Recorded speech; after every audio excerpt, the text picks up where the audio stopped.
আমি স্যার আমার কাছে এত টাকা কান্নাকাটি করলাম না এগুলো। আপনাদের যে শাস্তি আছে আমি একটু পড়ে শোনাই আপনাকে, ঠিক আছে? ভোক্তা অধিকার আইন 2009 অনুযায়ী আপনি যে অপরাধ করেছেন তার জন্য অনূর্ধ্ব 3 বছরের কারাদণ্ড, অনধিক 2 লক্ষ টাকা জরিমানা অথবা উভয় দণ্ড হতে পারে। তো এত আপনি টাকা আমি দিতে পারবো না স্যার। ভবিষ্যতে এই কাজ কি আর কখনো করবেন না, ঠিক আছে? আমি স্যার আমার কাছে এত টাকা কান্নাকাটি করলাম না এগুলো। যদি লিখতো যে জনাব মোহাম্মদ শরীফ খান একজন বিখ্যাত চোর, আপনি মেনে নিতেন? না না এটা হয় তাহলে না। আপনি যা ইচ্ছে তাই লেখেন, বললেই হলো। আমি স্যার আমার কাছে এত টাকা কান্নাকাটি করলাম না এগুলো, ওখানে আমরা জানি অভিনয় করবেন না এখানে, কোনো অভিনয় স্যার না, একদম। কোনো অভিনয় না স্যার। স্যার আমরা আবার কথা বলেন। আমার এত টাকা নাই স্যার।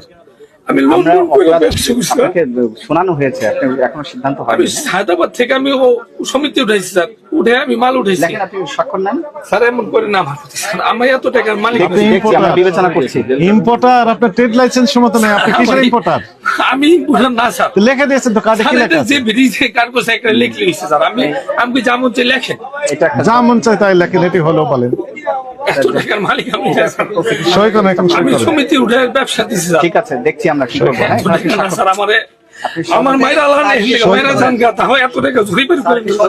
আপনি যেটা বলছেন এটা আমি কেমনে চুরি করব? আপনারা যদি এত টাকা চুরি করেন, আমি এত টাকা চুরি করতে গা, আমি লুট করে টাকা দিছি স্যার।